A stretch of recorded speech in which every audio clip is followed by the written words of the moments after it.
Buenas tardes, doctora. Buenas tardes. Aguirre. Buenas tardes, doctora. Buenas tardes a todos. Aguirre Varela.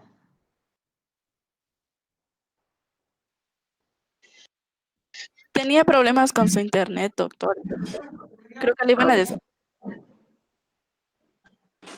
Ok. Alemán Velázquez.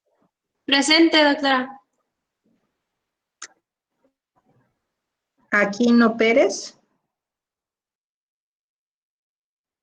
Era su compañero que no iba a poder entrar, ¿verdad? Porque tuvo un problemilla. Serio. Sí, es él. Es él. ¿Y cómo sigue? ¿Ya preguntaron? Sí, pues ahorita tenemos comunicación con su hermano y Ujú. dice que entró a quirófano para ver que entró, que sí, que está en quirófano y ya va a salir en un... Por cualquier cosa, ahí me tienen informada. No por las Sí, clases, doctora, sino por su estado de salud, ¿cómo está? ¿Sale? Sí, doctora. Gracias. Díaz Vázquez. Presente, doctora. García Carvajal. Presente, doctora. Gómez López. González Jiménez. González, ¿no? González Pérez. Presente. Profe, creo que mi compañerita Joa vive en San Cristóbal, pero no sé si fue su zona la que se inundó. Es porque no ha contestado en el grupo, no sabemos de ella. ¿Se inundó San Cristóbal? Perdón, no sabía. Sí, una comunidad creo que es, pero no sé si es la comunidad de ella. Ok. Bueno, está bien. Joana, ¿verdad? Ok. Alondra, perdón, contestó, ya no supe. Sí, presente. Sí, ok. González Salvador. Presente, doctora. Guzmán Arcos. Presente, doctora. Entonces, igual con su compañerita Joana, por favor, me informan si está bien. Y si necesita algo, que se le lleven víveres, de igual manera, para informar a la universidad. ¿Sale? Sí, doctora, muchas gracias. Hernández Espinosa, Verónica. Verónica, ¿no? María Oliva. Diana Laura. Presente, doctora. Stephanie. Presente, doctora. López Díaz, Vania. Presente, doctora. López Domínguez. Presente, doctora. Mesa García. Presente, doctora. Moguel Alegría. Presente, doctora. Moreno Porras. Presente, doctora.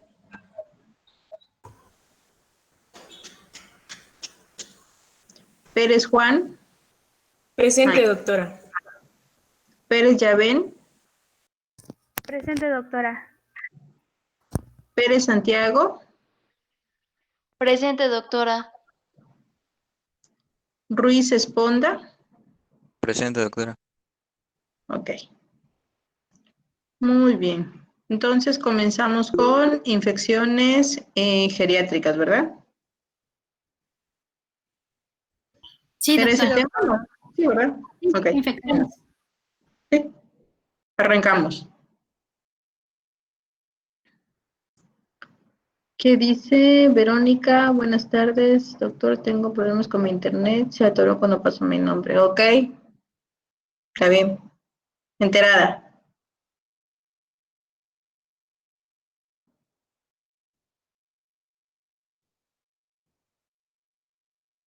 ¿Qué equipo expone? El mío, que es Carolina, Keila y Liz. Pero como tenemos ahí unos problemas con la computadora, pero ya lo están proyectando. Ok. Bueno, buenas tardes, compañeros. Nuestro tema es infecciones en geriatría.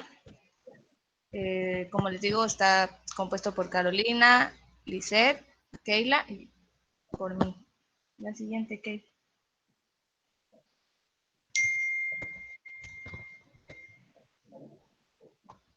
Bueno, pues las infecciones constituyen uno de los principales causas de morbilidad y mortalidad en la población adulta mayor. Por ello, es importante destacar que la patología infecciosa es una causa frecuente tanto de manejo ambulatorio como de atención nosocomial. Según el Centro de Control y Prevención, según las siglas EUA, la tasa de hospitalizaciones por patología infecciosa de esta población aumentó 13% en el último decenio. Esta elevación tan significativa pues nos deja ver que la atención de estas enfermedades infecciosas en el adulto mayor se ha convertido en uno de los puntos clave de la salud pública. Siguiente, Kate.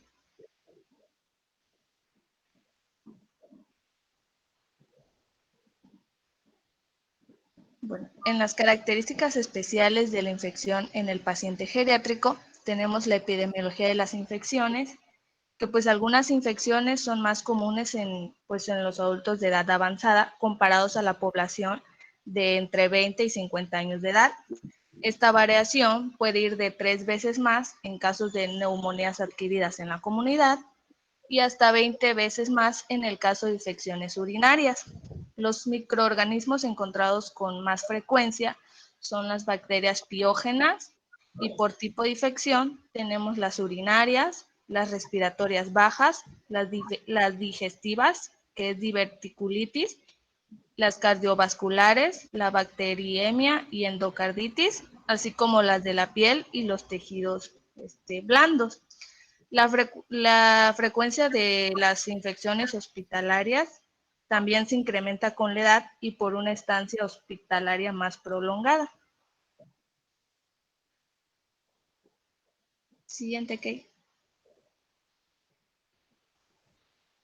En la microbiología de las infecciones geriátricas, los microorganismos también suelen ser diferentes y la diversidad de los mismos pues es muy amplia. En muchas ocasiones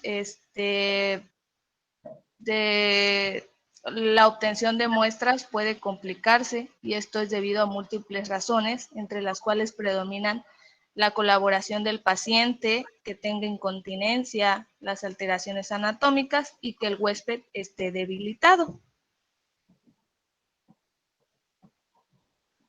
Siguiente, Kate.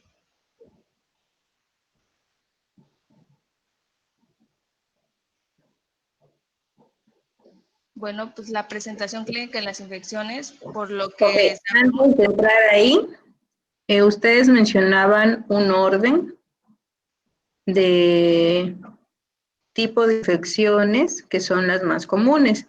Y decían sus compañeros que las más comunes en el adulto mayor son las infecciones piógenas. ¿A qué tipo de agente causal nos estamos refiriendo acá? ¿Cuál sería el agente?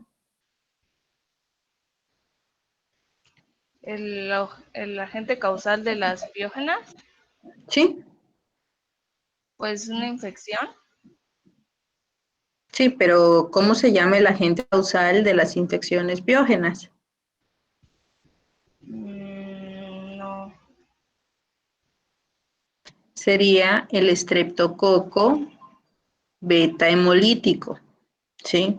El estreptococo beta hemolítico que puede presentar alteraciones a nivel de la garganta, desarrollando posteriormente problemas pulmonares o bien problemas a nivel renal. ¿Por qué?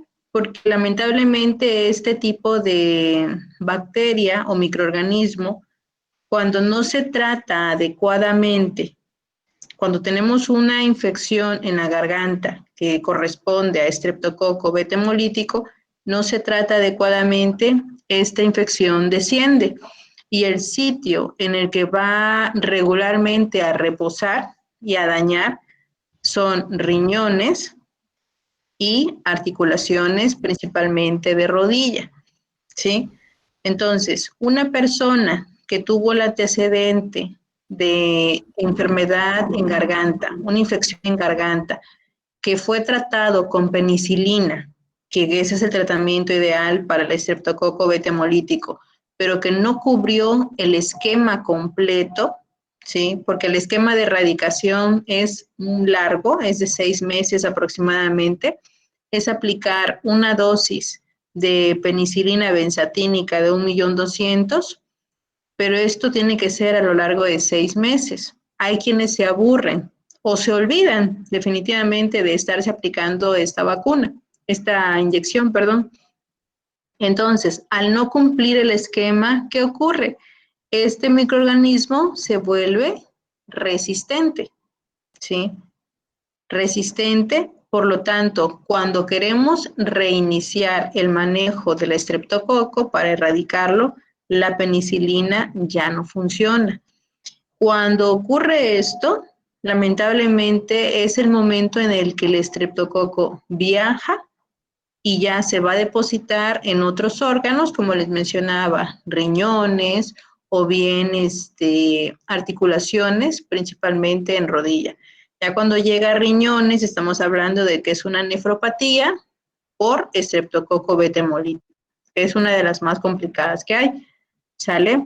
Pero entonces, al referirnos a infecciones piógenas, estamos hablando del estreptococo beta hemolítico. En la lista de sus compañeros, ¿qué seguía? Infecciones de vías urinarias. ¿Quién recuerda por qué es muy común las infecciones de vías urinarias en el adulto mayor?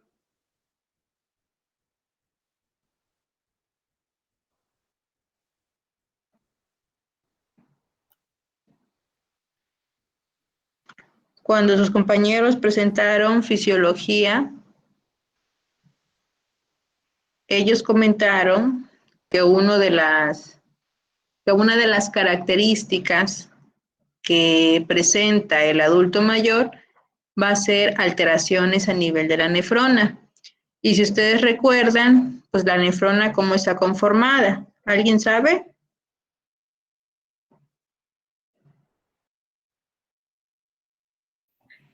¿No? Por la corteza y la médula, creo. Uh-huh.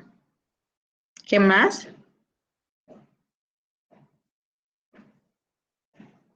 Por los glomérulos. Los glomérulos, muy bien. Y por lo que son el túbulo contorneado proximal, distal y túbulo colector. Bueno, a nivel del túbulo contorneado distal, vamos a tener en la etapa de adulto mayor pequeñas bolsitas que vamos a denominar divertículos, ¿sí?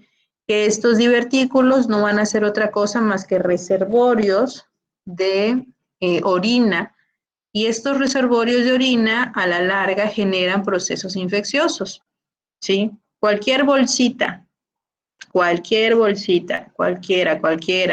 que se presente en el organismo, como está estancada, ¿qué hace? No tiene circulación, y por circulación no me refiero a la sangre, por circulación que camine, que corra. Al estar almacenada esa bolsita de orina, lo que hace es generar un proceso infeccioso en esa pequeña bolsita. Por eso, hombres y mujeres tienen la misma probabilidad de tener infecciones de vías urinarias de repetición, justamente por presentar estos divertículos a nivel de la nefrona. Ahora, en el resto de la población, estamos hablando adolescentes, adultos, ¿quién tiene mayor probabilidad de tener una infección de ese tipo de vías urinarias? Pues nosotras, las mujeres. ¿Por qué? Porque tenemos una uretra muchísimo más corta. Nuestra uretra es pequeñita en comparación con la de los hombres. Un varón con infección de vías urinarias de repetición nos estaría hablando de que el problema que tiene es a nivel renal, porque es prácticamente nula la posibilidad de que una uretra masculina genere un proceso infeccioso, pero de que las hay, las hay. Bueno, entonces, en el caso de nosotras, jóvenes y adultas, sí es por uretra corta, pero en el caso del adulto mayor, ¿qué ocurre? Al tener esos pequeños divertículos a nivel del túbulo contorneado distal, el cual pertenece a la nefrona, vamos a tener la posibilidad de desarrollar procesos infecciosos más severos, los cuales van a llevar al paciente a tener infecciones de vías urinarias de repetición. De ahí que esta sea la segunda causa de infección más frecuente en el adulto mayor. ¿Queda claro o alguien tiene alguna duda, pregunta o comentario?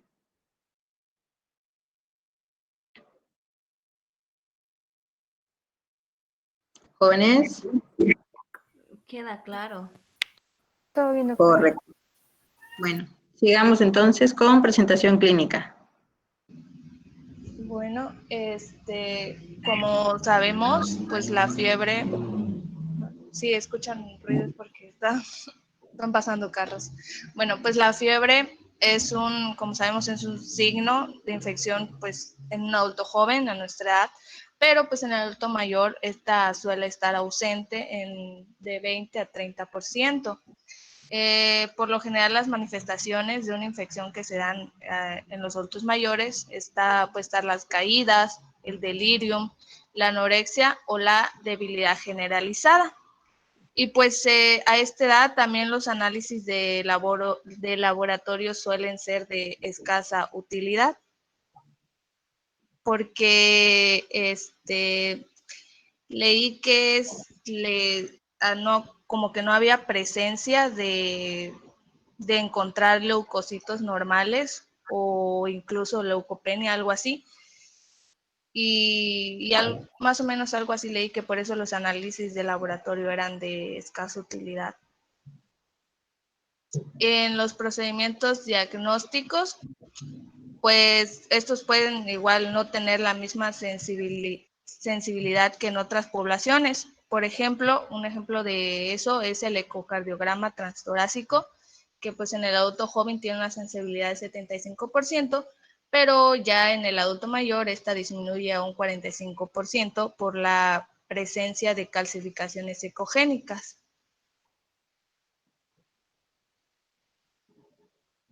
La siguiente, Kay. Ok, antes de avanzar, ustedes en cuarto semestre me imagino que vieron lo que es inmunosenescencia, ¿verdad? Sí. Sí. Ok. ¿Quién me explica qué es inmunosenescencia? Es que baja el sistema inmunitario del adulto mayor, se debilita. Ok. Y es Pero más, ¿cómo ocurre esto? O sea, ¿qué significa que el sistema inmunitario se debilite?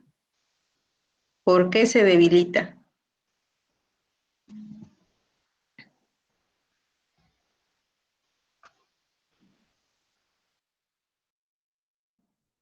Bueno. Pues Ajá. se debilita por un deterioro normal del envejecimiento de las células.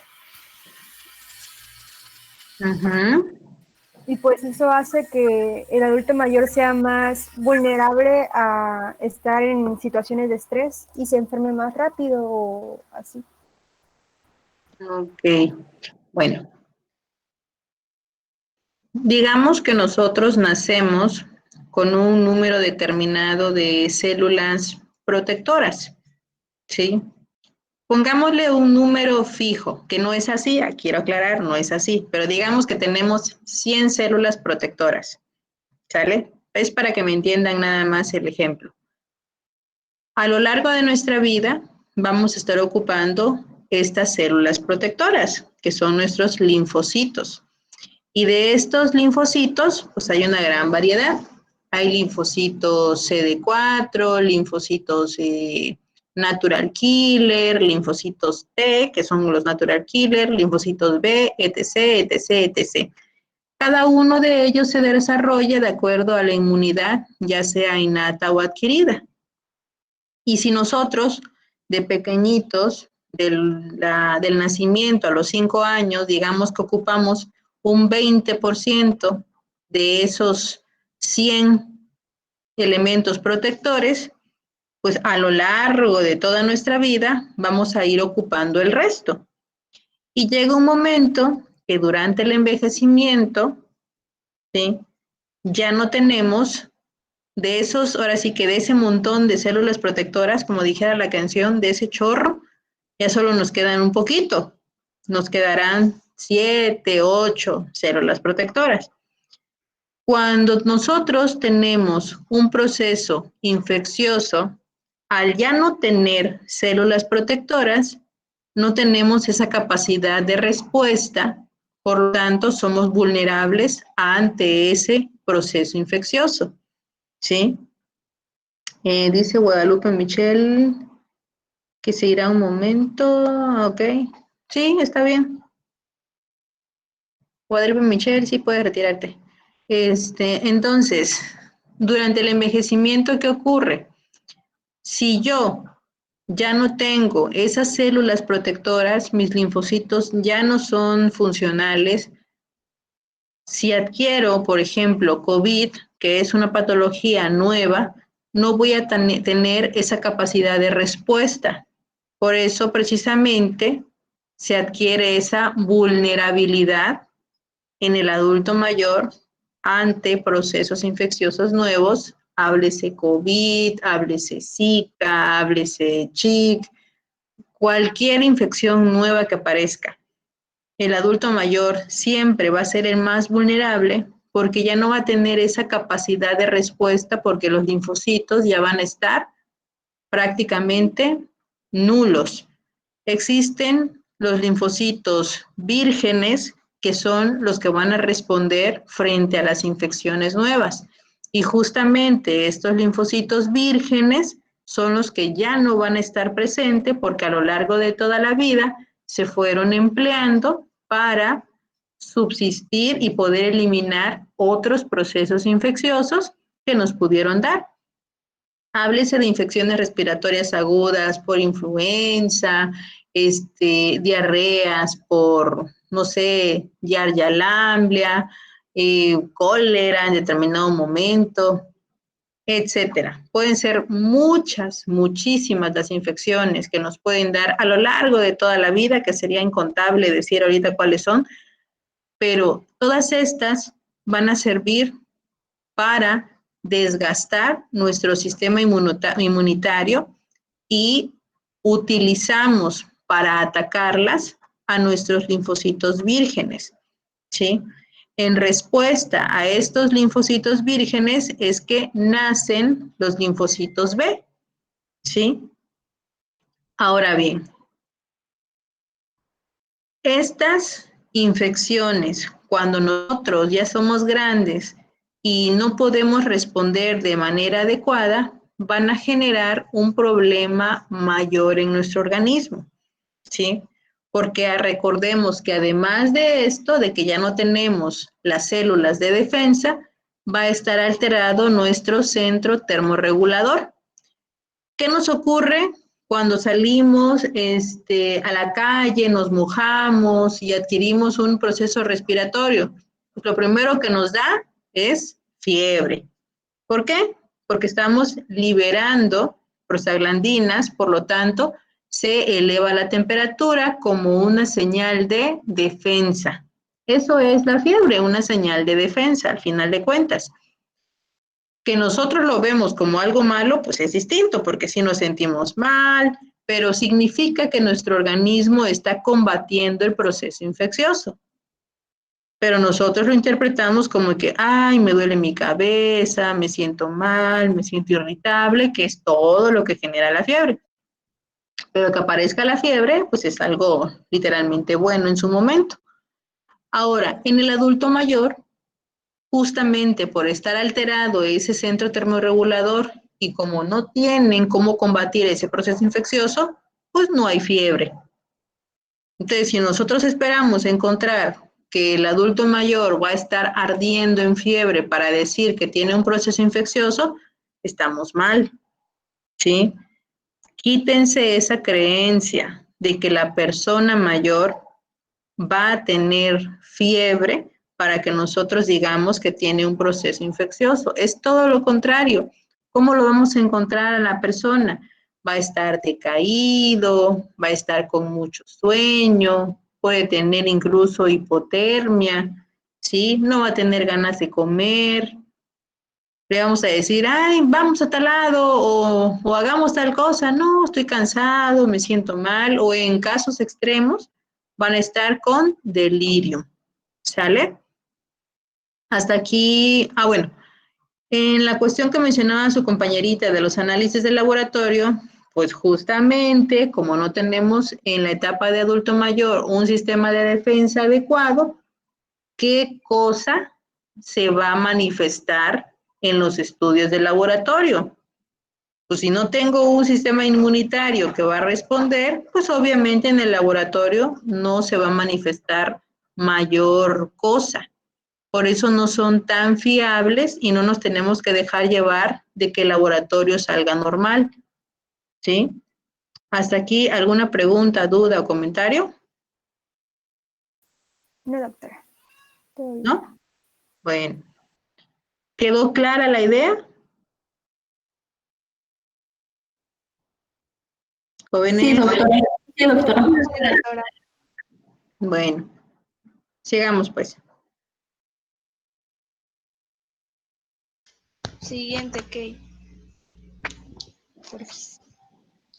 Bueno, el tratamiento de las infecciones en el anciano, tenemos la farmacocinética, que como es de esperarse, pues el paciente de edad avanzada puede tener problemas renales y hepáticos que hacen que se complique la administración de los fármacos. Entre los factores que deberán considerarse al momento de iniciar el tratamiento antimicrobiano es la distribución y cantidad de grasa, que esta suele estar aumentada, y la concentración sérica de albúmina. Albúmina es una proteína producida por el hígado, entonces esta suele estar disminuida. En el modo de administración, pues el empleo del tratamiento intravenoso suele ser más complicado en la población geriátrica. Los accesos venosos, pues ahora sí que son de difícil acceso, y algunos estudios pues han demostrado una mayor frecuencia de infecciones en catéteres de pacientes de la tercera edad. Pues como a veces los adultos mayores son muy inquietos o no les gusta o a veces ya ni encuentran la vena, pues por eso se dificulta este tipo de modo de administración. También las líneas, por otro lado, las líneas intravenosas también suelen ser poco toleradas, les digo, por los pacientes, ya que las remueven ya sea por episodios de delirium o pues demencia, que son inquietos. La siguiente, Kate.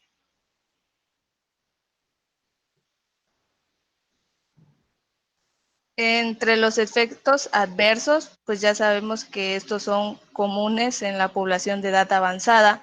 Por lo general, los antibióticos son las principales causas de reacciones secundarias.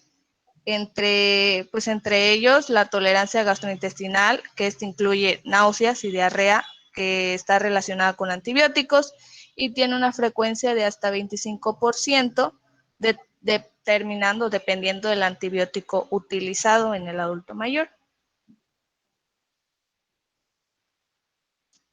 Siguiente, Kate.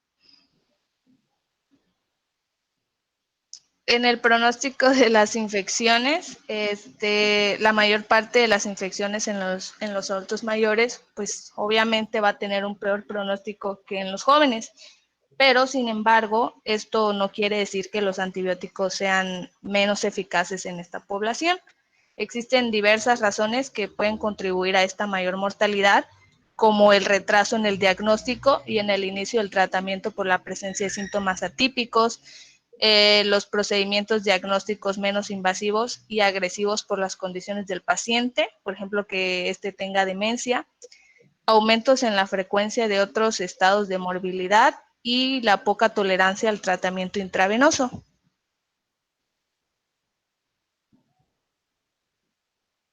Siguiente, Kate. ¿Hasta acá alguna pregunta, jóvenes? No. No, doctora. No, doctora. Bueno, entre el aumento de la sensibilidad a las infecciones, tenemos, como comentaba la doctora, la inmunosensibilidad y la desnutrición. Como sabemos, la inmunosensibilidad es la disfunción que presenta el sistema inmunitario, que está relacionado al incremento de la edad y que esta pues lleva a un mayor riesgo de infección. También se han establecido dos grandes teorías de la inmunosensibilidad, que la primera pues explica que este fenómeno explica este fenómeno como una consecuencia natural del envejecimiento del resto del organismo. Pues que conforme el individuo envejece, pues su sistema inmunitario se vuelve más débil. Y la segunda teoría determina la alteración de algunas funciones específicas del sistema inmunitario.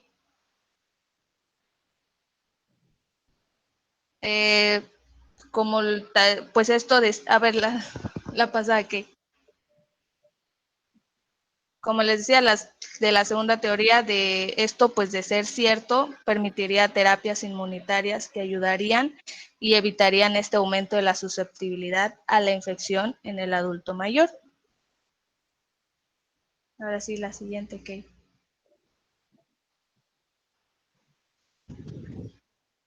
Ahora, pues la desnutrición también, que es uno de los principales factores relacionados con el deterioro de la función inmunitaria en el mundo entero, ya que si Un el adulto segundo, mayor... un segundo. Les voy a enviar un archivo que se denomina inmunosenescencia, porque la verdad, lo del proceso inmunitario es importantísimo que les quede claro. Este artículo está muy sencillo, está muy práctico, son 4 o 5 hojitas. Me gustaría que lo leyeran. Y para la siguiente clase, al azar, vamos a pedirle a 3 de ustedes que lo platiquen. No necesito exposición. Si quieren hacer exposición, pues adelante. Pero con que me lo platiquen es más que suficiente. Serían 3 de ustedes nada más. Y se lo enviaría yo a Olivia. ¿Sale? Olivia, te pido de favor que me mandes tu correo, porfa. Sí, maestra, claro. Dale, vale. Sigue, continúa, por favor. Bueno, pues como les decía, la desnutrición también es uno de los principales factores relacionados con el deterioro de esta función inmunitaria, ya sea porque pues, el adulto mayor no se alimenta o no consume las suficientes vitaminas o proteínas, lo que hace que su sistema inmunitario se debilite y pues que le dé más fácil las infecciones. Pues no solo la desnutrición es un problema que favorece el desarrollo de infecciones, sino que también, por otra parte, la infección conlleva a un desgaste calórico importante y por ende, puede originar a un estado de desnutrición. La desnutrición en esta población de la tercera edad puede presentarse como un problema de deficiencia calórica global, deficiencia proteínica, insuficiencia de micronutrientes, ya sea vitaminas y minerales, o también ambas.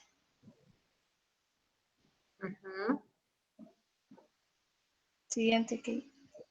En las modificaciones anatómicas y fisiológicas que predisponen a infecciones, pues sabemos, además del deterioro que sufre el sistema inmunitario, también muchos órganos suelen afectarse pues con el incremento de la edad y también trastornos que pueden contribuir al desarrollo de infecciones. Tenemos el aparato respiratorio, que la frecuencia de neumonía pues es mayor por la alteración en los mecanismos de protectores de aspiración bronquial. ¿Y cuáles son estos?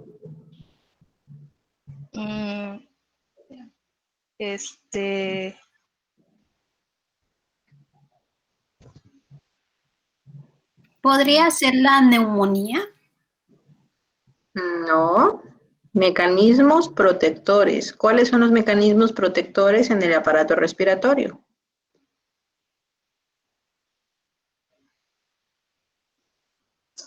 La mucosa que trae el pulmón. No. Mecanismo protector de aspiración bronquial. ¿Cuáles? 3 letras. No. 3 sílabas, más bien dicho. Asma. 3. Los cilios. 3 sílabas. Tos. La tos es el mecanismo protector a través del cual nosotros evitamos la aspiración bronquial. ¿Qué pasa cuando nos tragamos por error, no sé, un pistache, un cacahuate? ¿Qué es lo primero que nos ocurre? Pues comenzamos con tos, hasta que logramos expulsar el objeto que se nos haya atragantado. En el caso de los adultos mayores es exactamente lo mismo, pero obvio omitamos que se trate de un objeto como tal. En este caso son secreciones que no pueden expulsar, ¿sí? Nosotros regularmente tenemos secreciones que podemos expulsar fácilmente a través de la tos, ¿sí? Y ya con eso nos sentimos bien, pero ellos tienen abolida la tos. Al igual que tienen abolida la cuestión de la fiebre, tienen abolido la cuestión de la tos como sistema de defensa. Entonces, no pueden expulsar todas esas secreciones que contienen bacterias, que contienen sustancias inadecuadas. Por lo tanto, todo eso, en lugar de ir hacia afuera, baja al árbol bronquial y se genera, como ya dijo Carolina hace un momento, una neumonía, ¿sí? Por eso los adultos presentan neumonías igual de repetición, porque no tienen esa capacidad de toser para expulsar flemas, para expulsar cualquier tipo de sustancia que los esté dañando. ¿Queda claro? Sí. Sí, doctora. Bueno, sigamos.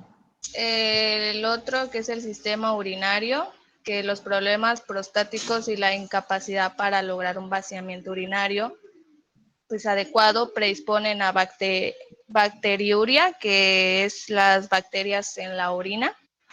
Entonces, ¿qué patología nos estaría llevando a impedir un vaciamiento urinario adecuado en el adulto mayor?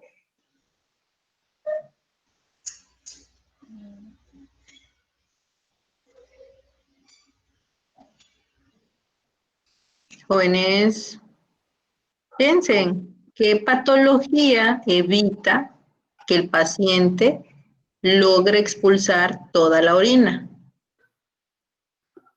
La incontinencia. Todo lo contrario, en la incontinencia sale de más. No se contiene, pues. A cada rato está haciendo pipí.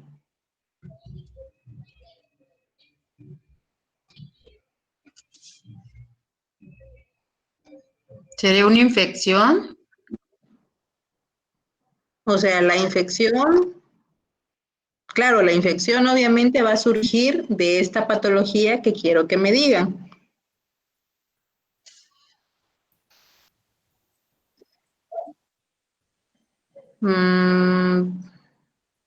Más que prostatismo, sería una hiperplasia prostática benigna. El crecimiento de la próstata, ¿sí? ¿Qué hace? Comprime obviamente la uretra. Al comprimir la uretra, evita que la orina pueda vaciarse por completo. Son pacientes que pueden llegar hasta con 600 mililitros de orina en la vejiga, que cursan con demasiado dolor porque no han podido orinar en días, ¿sí? Entonces a ellos, para ayudarlos, tenemos que colocarles una sonda urinaria y de esa manera los apoyamos en vaciar la vejiga. Como esto es un hecho que ocurre repetitivamente, porque la próstata todo el tiempo está comprimiendo la uretra, esos pacientitos, al tener la orina almacenada en vejiga por mucho tiempo, van a tener eso como un caldo de cultivo. Esa orina almacenada pues va a generar, ¿qué cosa? Bacterias. Y esa bacteriuria va a generar una infección de vías urinarias. ¿Sí? ¿Queda claro? Sí, doctora. Sí, doctora. Bueno, sigamos. Bueno, y el tercero, que es el aparato digestivo, que la disminución en la producción de ácido por el estómago y la reducción de la motilidad intestinal suelen contribuir a un cambio en la flora intestinal, lo cual sumado pues al empleo de antibióticos, como sabemos en el adulto mayor, suele producir colitis por antibióticos con mayor facilidad que en la población general. La reducción de la motilidad intestinal, bueno, la motilidad intestinal es la acción que tiene del aparato digestivo que está encargada de desplazar el contenido de la boca pues hacia el ano, y si se reduce, pues también es lo que contribuye, como les digo, a un cambio en la flora intestinal. Y si pues se suma al pues uso indiscriminado de antibióticos, pues como les digo, se produce una colitis por antibióticos. Bueno, pero lo que aquí ataca más al paciente mayor, además de la colitis, que pudiera ser una de las segundas causas más frecuentes, es, si ya dijiste que hay alteración en la motilidad intestinal, que es lo más común secundario a esa alteración en la motilidad intestinal. ¿Qué patología?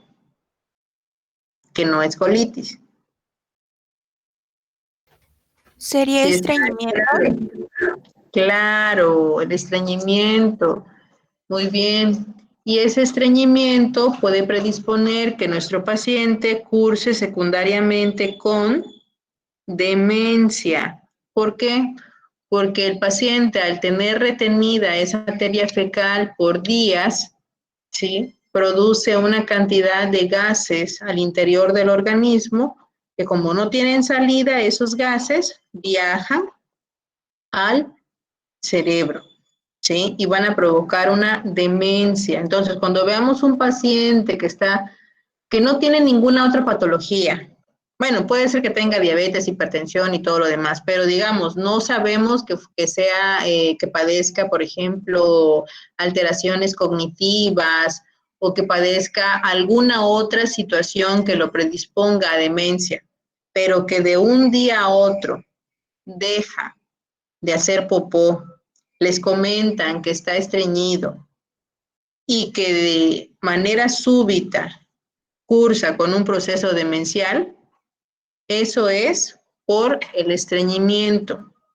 ¿sí? En ese tipo de pacientes, la solución no es otra más que un enema evacuante. Tienen que ayudarlos para que puedan hacer popó y de esa manera disminuya el proceso demencial. ¿Queda claro? Sí, doctora. Vamos.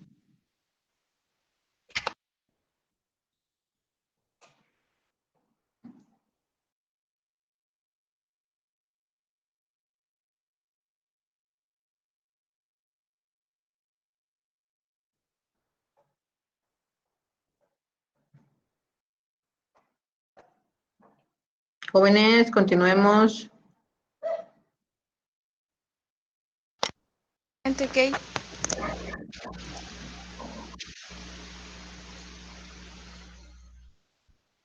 Bueno, pues ya entramos en las infecciones más comunes de las vías urinarias. ¿Me escuchan? Sí, adelante. Bueno, yo les voy a hablar sobre las infecciones de las vías urinarias. Bueno, como sabemos, pues son infecciones las infecciones de vías urinarias son infecciones que se pueden dar en cualquier parte del aparato urinario, ya sea los uréteres, vejiga, uretra o incluso riñones. Dentro de los factores predisponentes, en los ancianos las infecciones de vías urinarias es mucho más frecuente porque, bueno, como bien sabemos, en el proceso de envejecimiento, pues hay un declive de nuestros aparatos y sistemas. En cambio, y pues no es lo mismo si una persona joven se enferma a una persona anciana, pues afecta más a los ancianos.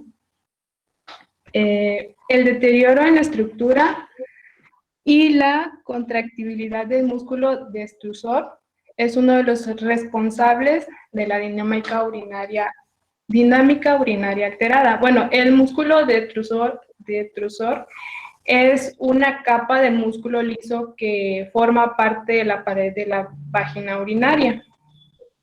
Entonces, su contracción lo que provoca es la micción. Y el diagnóstico de la infección urinaria en los pacientes geriátricos se complica debido a la alta prevalencia de la bacteria asintomática, y esta suele ser más común en mujeres que en hombres.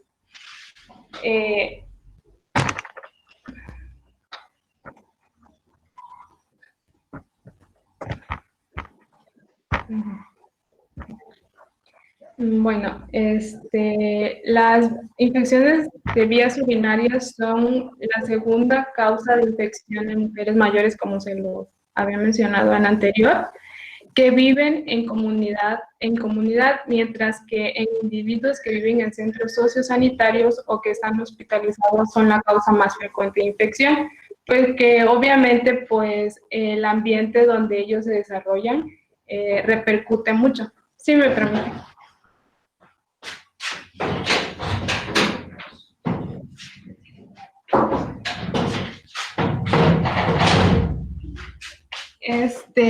Repercute mucho.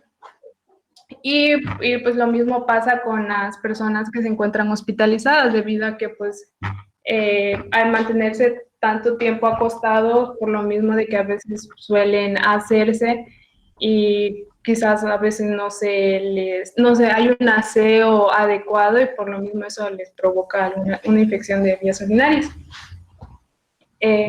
Las infecciones de las vías urinarias pueden involucrar la parte baja del aparato urinario, cistitis. Bueno, esta es una inflamación de la vejiga urinaria. Bueno, esta es una inflamación que produce una sensación de ardor al hacer pipí. Y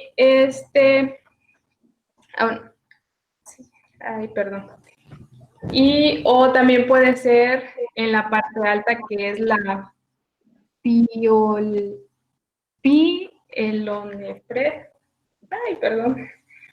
pielonefritis, que pues esto es una infección que se produce en la uretra, pero esta puede afectar hasta los riñones. La etiología de las infecciones urinarias en los ancianos depende del lugar donde se adquiere la infección. En presencia de infección de aparato urinario recurrente, se deberá pedir siempre un cultivo de orina con antibiograma. En caso del desarrollo bacteriano, en el tratamiento debe extenderse a 14 días. Bueno, prácticamente para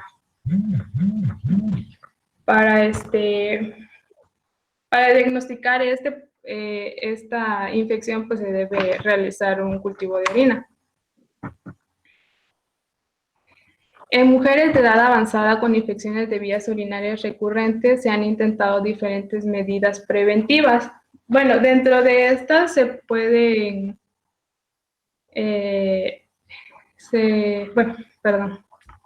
en un estudio, el empleo de esteroil intravaginal mostró buenos resultados, y otra investigación demostró que la ingestión diaria de un jugo de arándano puede prevenir el desarrollo de la bacteriuria y piuria, que pues prácticamente por las propiedades que contiene. Igual sí investigué investigué más fuentes y sí, como que le dan pues el jugo de arándano ha demostrado que sí puede combatir y puede ayudar pues en caso de infecciones de vías urinarias. Las ondas urinarias también son una importante, las ondas urinarias también son una importante causa de estas infecciones. Bueno, como les decía, mayormente si son personas que se encuentran hospitalizadas, que pues por lo general no suelen ir al baño por sí solos y la falta de higiene, de los cuidados, todo eso también provoca.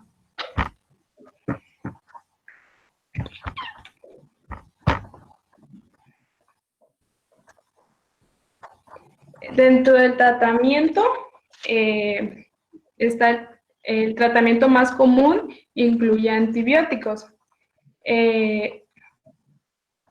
Estos tratamientos, hay unos tratamientos que son cortos, de 3 días, para infecciones de vías urinarias bajas y que pues no son complicadas. Pero en caso de personas ya adultas mayores, pues sí ya se requiere como que un lapso mayor de tiempo para el tratamiento. Bueno, en el caso de los adultos mayores se prefiere tener una postura más conservadora,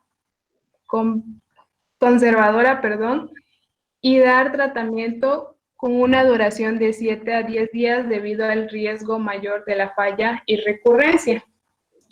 Y en los hombres de edad avanzada también el riesgo de afección prostática obliga al tratamiento de 10 a 14 días.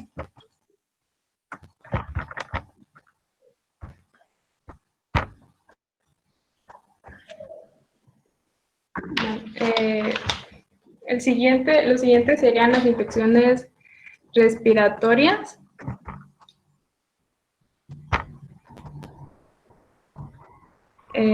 Bueno, dentro de estas está la neumonía. Alto. Ajá. Creo que habían tenido suficiente tiempo para preparar, ahora sí que su presentación, cómo iban a exponer, por lo menos leer anticipadamente las palabras que vienen dentro de su presentación. Pues tal parece que no hubo esa lectura previa, únicamente me estás leyendo pues lo que viene en la diapositiva. De hecho, sí. Pues no se me hace lo adecuado, ¿verdad? Ajá. Eso no es una exposición como tal. Me gustaría que lo repitieras. Repítelo en la siguiente clase. Y ahorita avanzamos con otro tema. Tu parte, como tal, la repites en la siguiente clase y avancemos con tus compañeras. Está bien, doctor.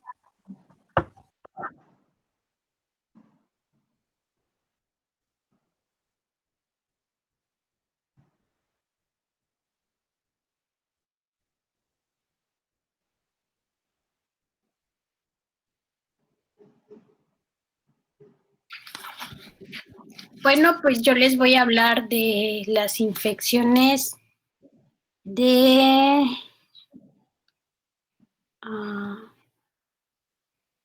la piel.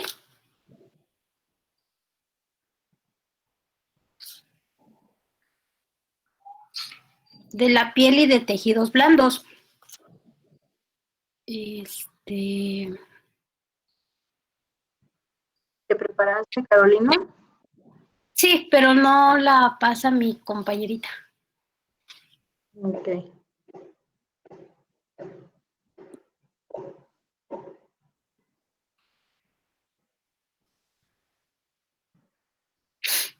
Ay. La siguiente, por favor. Bueno, una de las infecciones más primordiales que existe en el adulto mayor son las infecciones de escaras de cúbito. Estas, por las que ya conocemos, son las que encontramos en las personas que son dependientes, ya sea que sean dependientes de una silla de ruedas o de una cama, y que en muchas ocasiones pues son difíciles de tratar.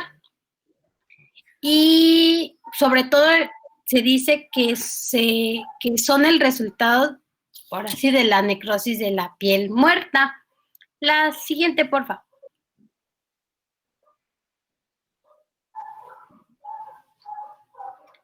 Bueno, el tratamiento que encontramos A ver, no, la anterior, no explicaste prácticamente nada.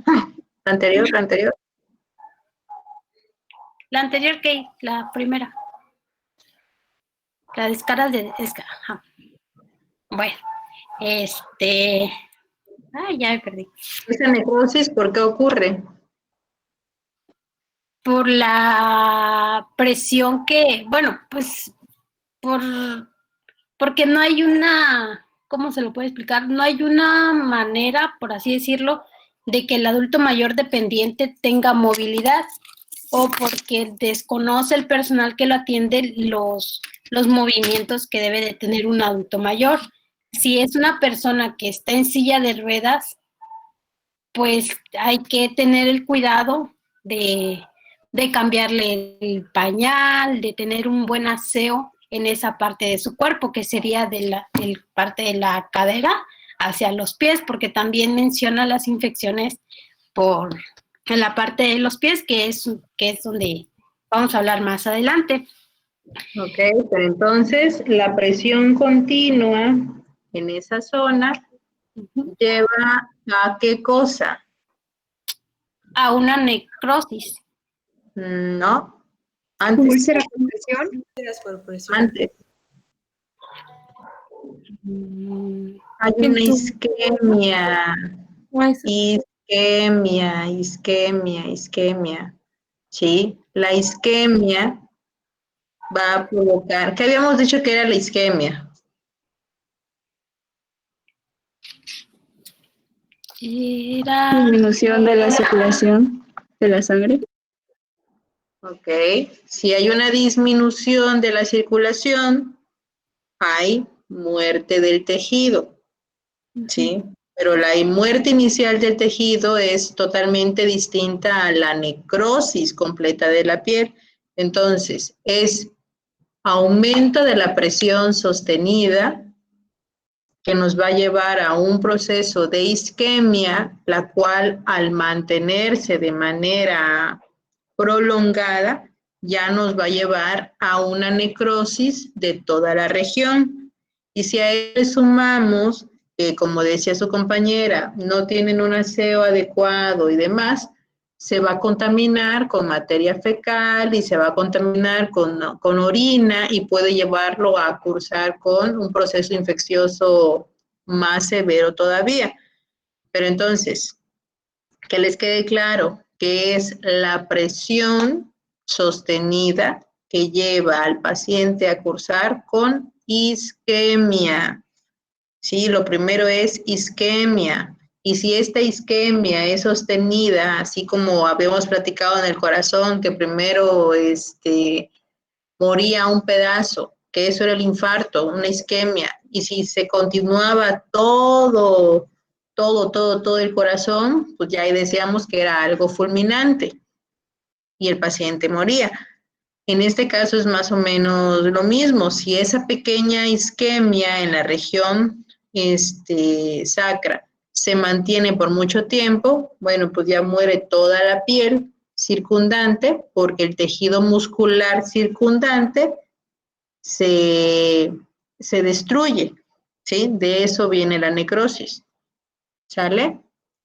Bueno, sigamos. Sí, como les mencioné, son más frecuentes en las personas dependientes, que lo que nos lleva es que son personas que están internadas en las residencias geriátricas o en los asilos, como comúnmente lo conocemos. Y otro factor es la obesidad. Me ha tocado un caso muy cercano de un tío que tiene problemas de tiroides y esta problemática le le afectó llevándole a una obesidad. Y esta obesidad le provocó lo que decía la doctora, la falta de circulación de la sangre, le afectó en sus pies y se le empezó a poner como morado su pie, o se le puso morado, y los doctores decían que si no bajaba esa inflamación, pues lo llevaría a quitarle un poco de su pie. Es lo que llega a ser un caso muy, muy extremo de la necrosis de la piel. La siguiente, por favor.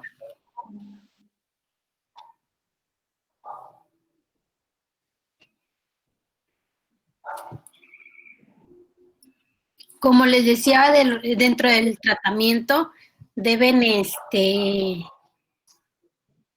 ser muy cuidadosos. Entre el tratamiento encontramos 4 factores fundamentales, que son vigilar a los pacientes que se encuentran en riesgo de desarrollarlas, como son las personas encamadas, tener una buena higiene y un sostenimiento donde él pueda circular el aire a través de todo su cuerpo, porque si nos damos cuenta, las personas que están encamadas, donde mayor les salen estas infecciones son en la espalda, en el área del coxis y en muchas veces debajo o en el área de las axilas.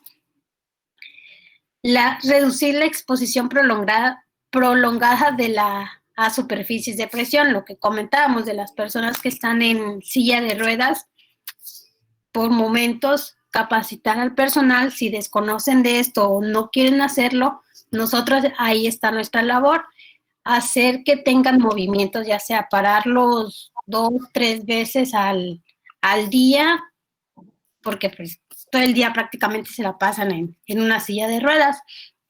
Igual, si una persona está encamada, tratar de moverlos de lado y lado para que así no tengan esas infecciones, o llevarlos, o si hay las posibilidades, contratar o obtener un colchón de agua para que no sucedan estos casos, estas infecciones. Dentro también encontramos la piel que esté limpia y seca, porque una persona que se baña y no se le seca bien la parte del cuerpo, una parte del cuerpo, pues igual esto lleva a infecciones. ¿Y qué son esas infecciones? Los hongos, que a veces aparecen debajo, por lo común, aparecen debajo de las axilas. Y conservar un estado nutrimental adecuado. Aquí es muy importante que tengan sus vitaminas y minerales, así como las proteínas, porque pues encontramos que en muchas verduras y frutas pues tenemos estos nutrimentos adecuados, y si no se tienen, pues puede aparecer la anemia o la resequedad de la piel. ¿Alguna duda? Muy bien, Carolina. Te defendiste bastante bien al final. Felicidades. Gracias. La siguiente, Kay, por fin.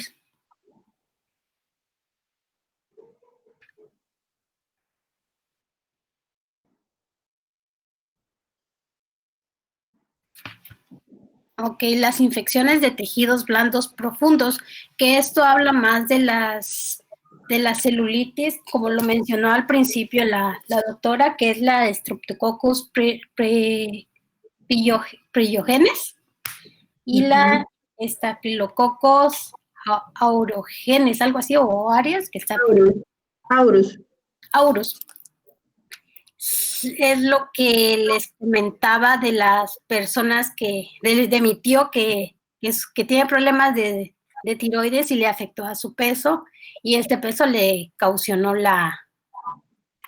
como la falta de circulación de pies a rodillas, me parece que fue de pies a rodillas, que en clases anteriores nos dijo la doctora que hay que ver la dimensión de este factor, porque hay por etapas del dedo del pie al tobillo y del tobillo a medio pie, se puede decir, a media tibia, y del pie hasta la rodilla, pues ya son casos más severos, más más severos, sí, casos más severos que pueden llegar a... ¿Cómo, doctora, cómo se le llama cuando? Bueno, es una amputación, ¿no? Cuando, cuando le cortan algún parte del cuerpo. Bueno, los diabéticos son los que lo sufren más. Los amputan, efectivamente. Sí. Y... Pero, por ejemplo, aquí lo que yo estoy viendo es un caso de erisipela. Lo que tiene tu paciente de la imagen es una erisipela, y el erisipela es la celulitis, viene siendo causada justamente por el Streptococcus pyogenes, y es distinto a lo que le ocurre a un diabético. Acá hay un linfedema muy importante y justamente es secundario a obesidad, y que aquí en la imagen vemos como que una herida en la parte posterior, por el peroné, pero pues no sé exactamente si esa viene siendo la vía de entrada del proceso infeccioso o cómo esté del otro lado. Yo imagino que esa fue la vía de entrada, pero habría que ver bien esa piernita. Pero en este caso sí se trata de una erisipela secundaria al Streptococcus pyogenes. ¿Sale? En el diabético es un poco distinto. Ahí es por pérdida de barreras y por isquemia. Esa es la gran diferencia, la isquemia. Okay. La siguiente, por favor.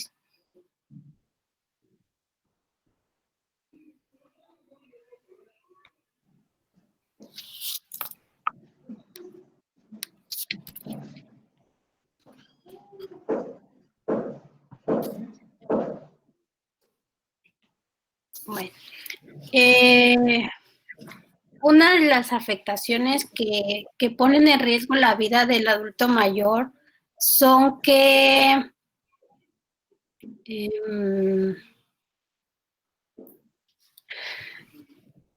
si no se tratan adecuadamente, porque en las casas geriátricas, como hay muchos adultos mayores y muchas veces no se le pone la atención a cada uno como debería ser, existen muchas bacterias dentro de la misma casa geriátrica.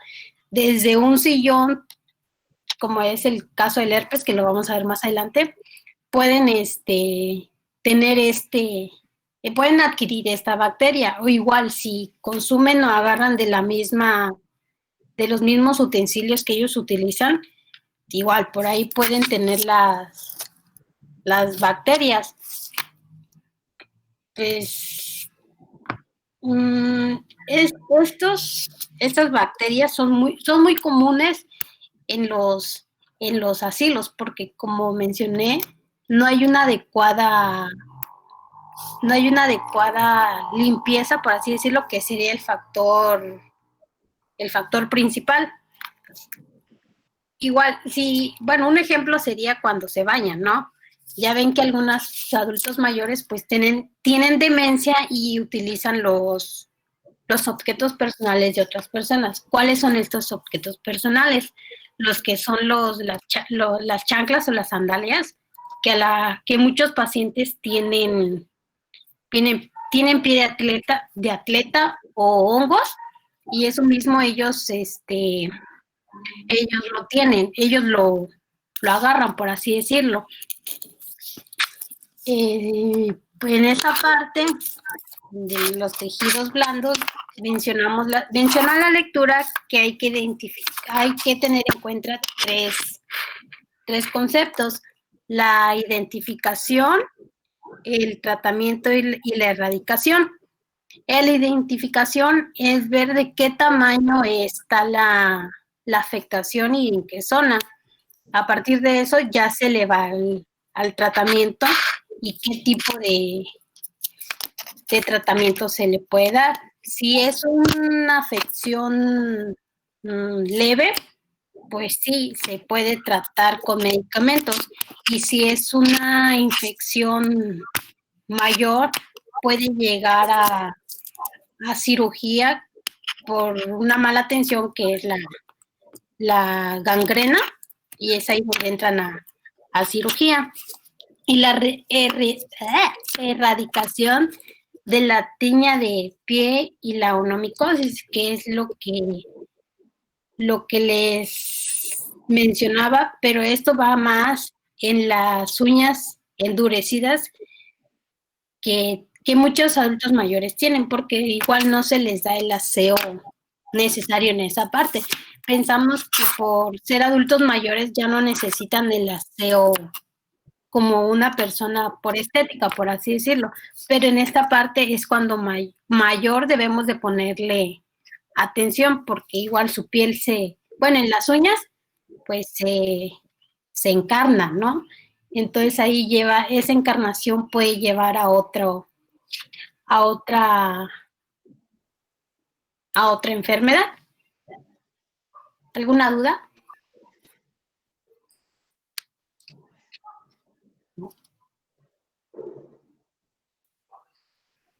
¿Le das la siguiente, porfa?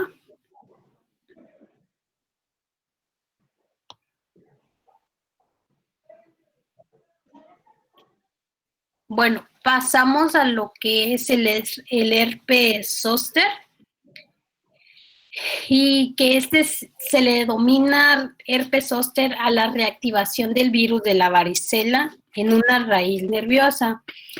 En resumen, les puedo decir que las personas que ya padecieron varicela, pues esta afectación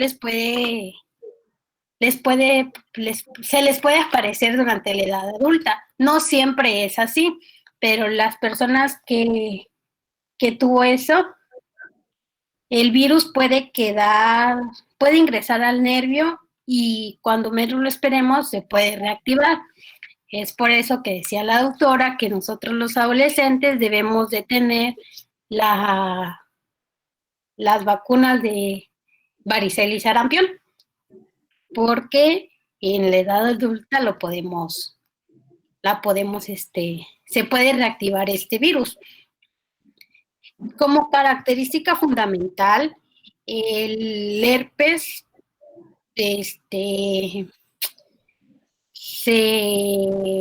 ¿cómo les digo? Es que yo no recuerdo cuándo me dio varicela, entonces no se los puedo explicar. Se puede decir que me agarran como las costras, creo que se llena la varicela. Son costritas que aparecen en el lapso de 7 a 10 días. El diagnóstico para tener el diagnóstico del herpes zóster es que pueden ser la preparación de sangre. Se realiza un raspado de las lesiones y se observa al microscopio las células gigantes, y dependiendo de eso se puede tener un tratamiento bien. La siguiente, porfa.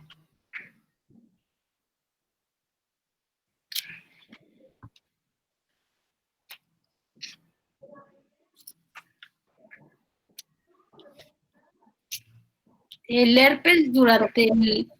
Tantito. Sí. Realmente para que a alguien le dé herpes zóster, la primera condición sería haber tenido varicela, ¿no? Ya lo había comentado su compañerita. Pero realmente no a todos los que nos ha dado varicela nos va a dar herpes zóster, ¿sí? La realidad es que el herpes queda como una complicación realmente de pacientes con VIH o pacientes con un sistema inmunológico demasiado deprimido, pues como los diabéticos, ¿sí? Entonces, para que un pacientito tenga herpes zóster, la condición primordial es tener un sistema inmunológico abolido. Eso es lo primero en lo que debemos de pensar. Y se va a tratar de un paciente o con VIH o con una diabetes mal controlada, ¿sí? O un adulto mayor, ¿sí? Que recordemos que el adulto mayor, pues, ¿qué tiene? Un sistema inmunológico deprimido. ¿Por qué? Porque su sistema de respuesta, sus linfocitos vírgenes, pues ya no tiene prácticamente. Entonces, cualquier proceso infeccioso le va a dar y con mayor gravedad. Ahora bien, este herpes zóster va a evolucionar en un lapso de 7 a 10 días y se va a ubicar regularmente en la parte posterior. Ahí sí no hay predominancia de lado, puede ser lado derecho o lado izquierdo. Y va a tener la forma, ahora sí que de una culebrilla. Sí, por eso algunos le denominan a esto culebrilla. Tiene la forma de una culebrita y va a estar llena esta lesión eritematosa de pequeñas vesículas que van a evolucionar a lo largo de 7 a 10 días, pero tiene la condicionante de que va a ser muy, muy, muy dolorosa, porque va a afectar raíces nerviosas. A diferencia de la varicela, que ustedes recordarán si ya les dio, pues para nada es dolorosa. Este herpes zóster, definitivamente sí. El paciente se queja de demasiado dolor, sí, y demasiado prurito. Entonces van a ser como que las señales para poder identificar este problema, ¿sí? ¿Alguno de ustedes tiene alguna duda en cuanto a herpes? ¿Cómo identificarlo? Eso es muy común, muy, muy, muy, muy común. Entonces sí, me gustaría que se fueran bien con esa imagen característica. Cuando lo vean, sepan ustedes decir, pues este paciente, si lo ven en un paciente joven, en un paciente adulto, pues, ¿qué pensamos? Una de dos, o es inmunodeprimido por alguna patología como diabetes, o es inmunodeprimido por algo como VIH. Y si lo vemos en un adulto mayor, pues cualquiera de las anteriores, más el hecho que en el adulto mayor el sistema inmunológico, pues de por sí está deprimido, ¿sí? Entonces, la forma, la característica de culebrita, que esa región va a estar eritematosa y que va a estar lleno completamente de vesículas, va a durar aproximadamente de 7 a 10 días, va a ser muy, muy, muy, muy doloroso, ¿sí? ¿Por qué es doloroso? Porque se afectan raíces nerviosas. ¿Por qué hay prurito? Pues porque cualquier tipo de lesión vesicular va a generar eso, prurito. Pero el dolor, no cualquiera, ¿sí? El dolor únicamente herpes zóster. ¿Queda claro? Sí. Sí, doctora. Sí, doctora. Bueno. De hecho, Digamos. iba a comentar que mi mamá y mi abuelita ya tuvieron esta infección. Al menos a mi mamá sí se quejaba de mucho dolor y mi abuelita se quejaba de la comezón. Mi abuelita pues ya es una adulta mayor y a mi mamá, bueno, el tratamiento que ella le dieron fue la ciclovir y el que más le recetaron y que era en forma de cremita y se tenía que tener cuidado a la hora de aplicarlo. Tenía que estar lavado sus manos bien, desinfectadas bien, igual que mi abuelita, igual fue el mismo proceso. Y tenían que tener en las prendas de ropa que fueran de preferencia color blanca o de algodón para que pudiera tener una mayor transpiración.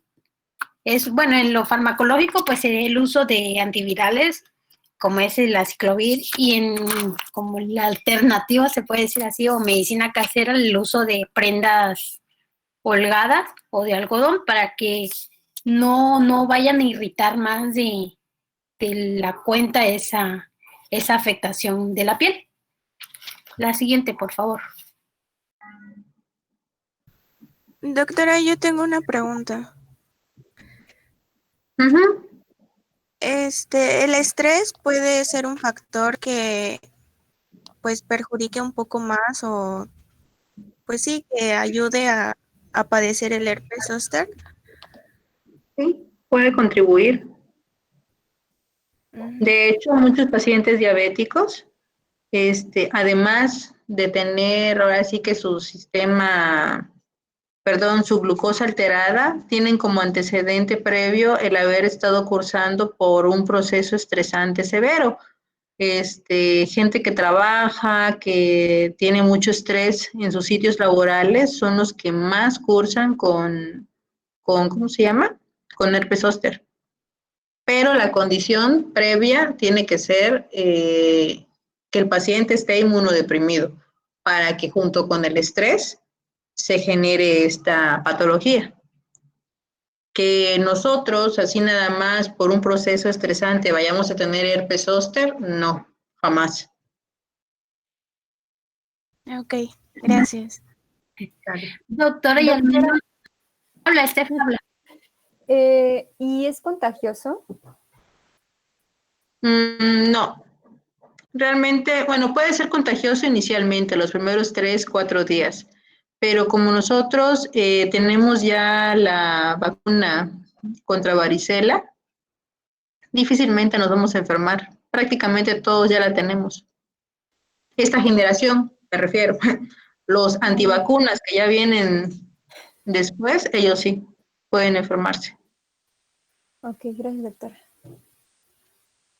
Doctora, al menos en mi caso, de hecho ayer me estaba yo dando cuenta que en estos meses siempre me sale como lo que le conocemos como un fuego en la boca, pero no es fuego. Entonces, yo le quiero entender que es el estrés, pero pues haciendo memoria, pues no, carga así que tenga yo, pues no. ¿Por qué podría aparecer esta cosa que me sale en la boca? Es el herpes bucal. Eso sí sale por un proceso estresante o por haber tenido fiebre anteriormente, 1 o 2 días atrás. Es distinto al herpes zóster. Es que tú ya debes tener, si tuviste en tu familia alguien con herpes, es decir, el virus como tal ya lo tienes circulante. Entonces, no se te desarrolló quizás de una manera grande el herpes labial, pero debes de tener ya el virus contigo y eso no se te va a quitar nunca. Va a aparecerte cuando estés estresada, va a aparecerte cuando tengas fiebre, va a aparecerte cuando tu sistema inmunológico baje. Entonces, el virus ahí está. Ok. Y ya es eso, es el herpes simple. Pues simple, sí, pero le digo, es que siempre en estas fechas, bueno, en este mes, siempre he notado que me sale. Entonces dije yo, ¿pero por qué? La temperatura. Temperaturas extremas te afectan. Chale. Bueno, sigamos. Infecciones gastrointestinales. La siguiente.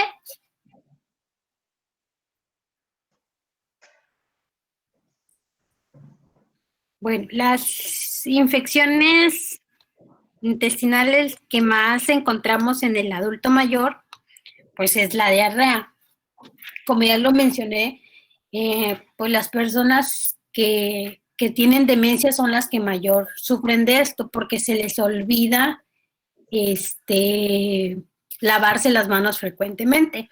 De hecho, en nuestro proyecto que estamos haciendo, en nuestro manual, vimos que las personas con demencia deben de estar mayor informados o recapacitarlos o enseñarles que el tiempo deben de estar lavándose las manos constantemente.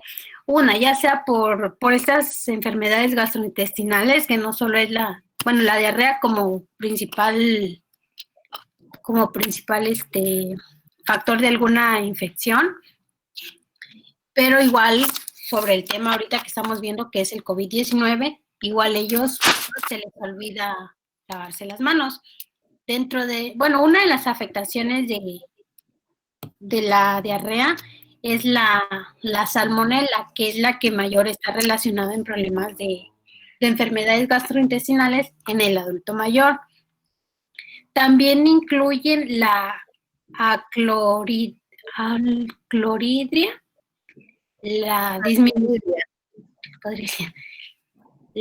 disminución de la motilidad intestinal, problemas gastrointestinales coexistentes y el empleo mayor de antibióticos.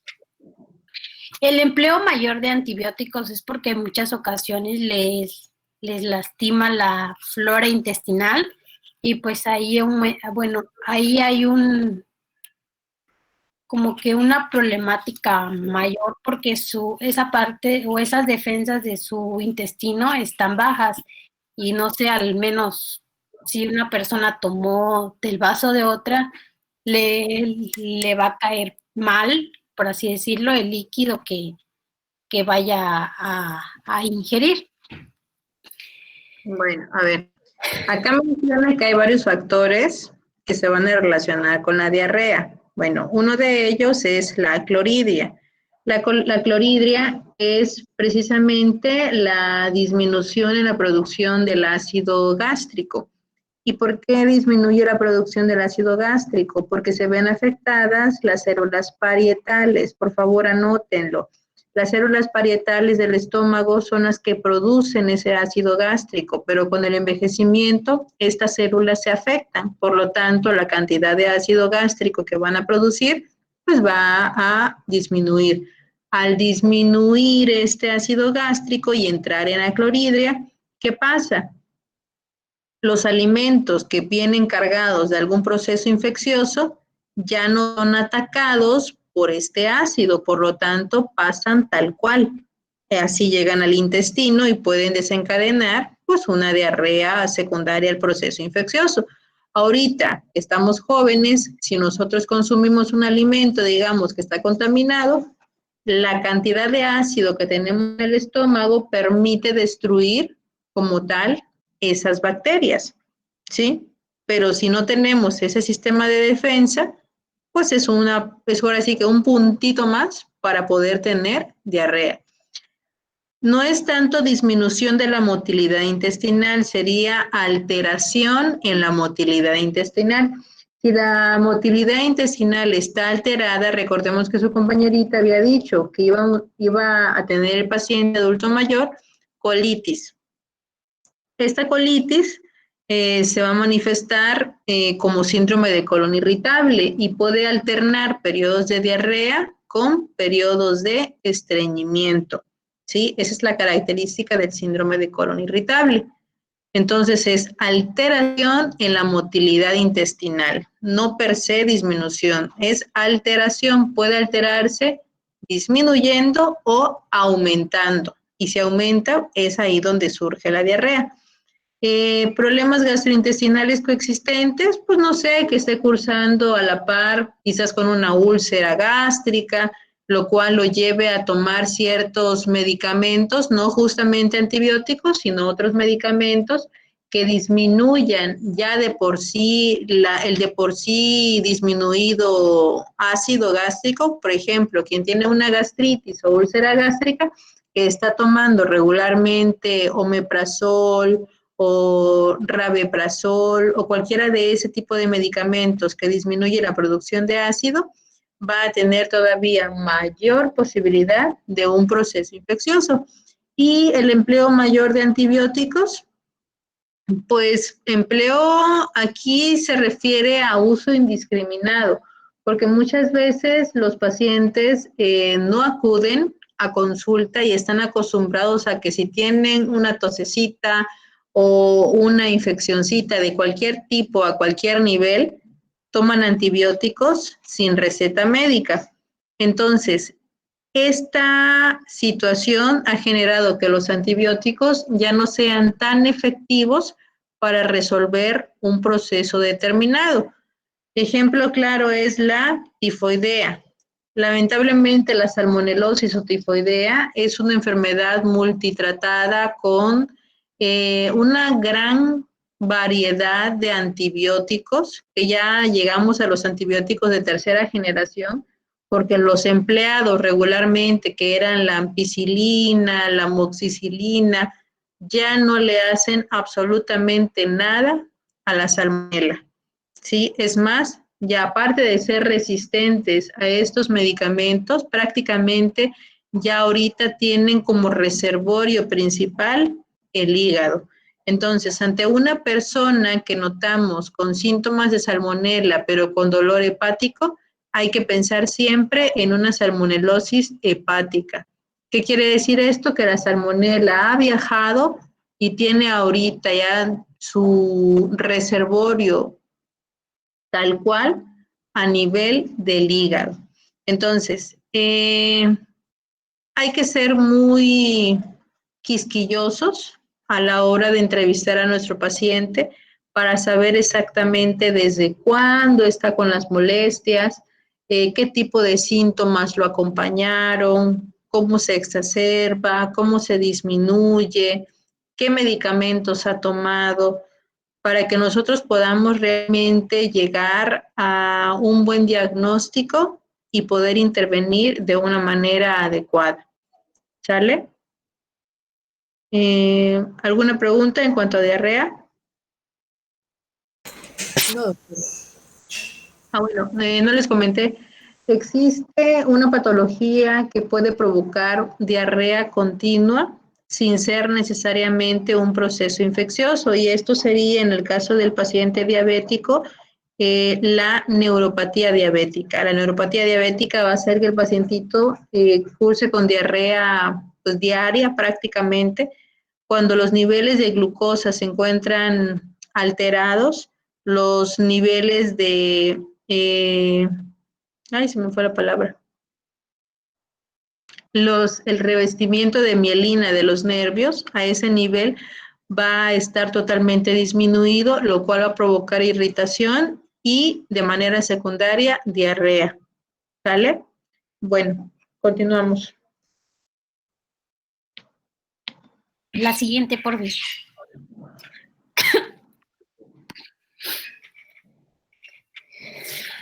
Bueno, dentro de los tratamientos que encontramos está las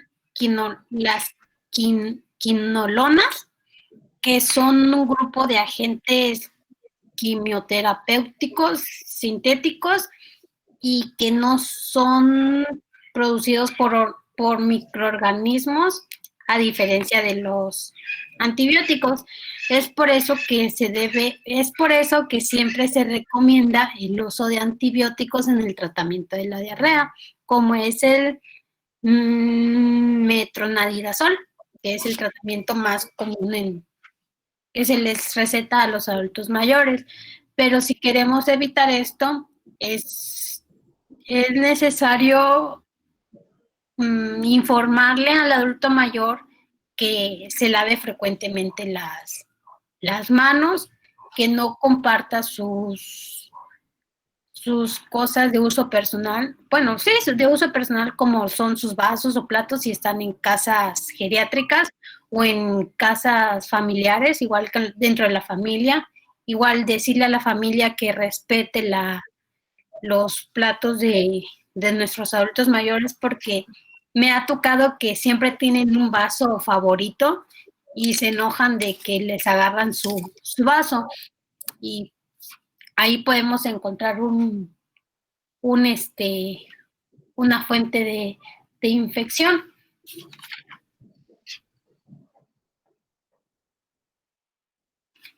Y, perdón, de ahí, en los centros geriátricos tener una buena limpieza de los utensilios de cocina para que no tengan eso de la salmonela, que es lo que se presenta en los adultos mayores. Igual, si no consumen en su totalidad la comida, retirárselas, refrigerarlas, o si es una comida que no puede estar mucho tiempo refrigerada, pues se oye mal, pero hay que tirarla para que no tengan estos problemas que suceden, para que no exista la diarrea principalmente. La siguiente.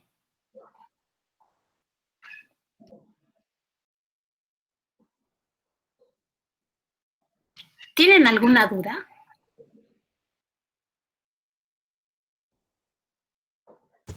todo bien.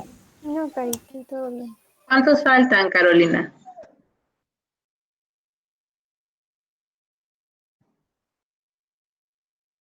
Carolina, ¿cuántas diapositivas faltan? Perdón. Faltan 11. 11. Ok, bueno, lo dejamos por este momento acá, ¿sale? Porque ya me tengo que preparar para la otra clase. Pero continuamos, por favor,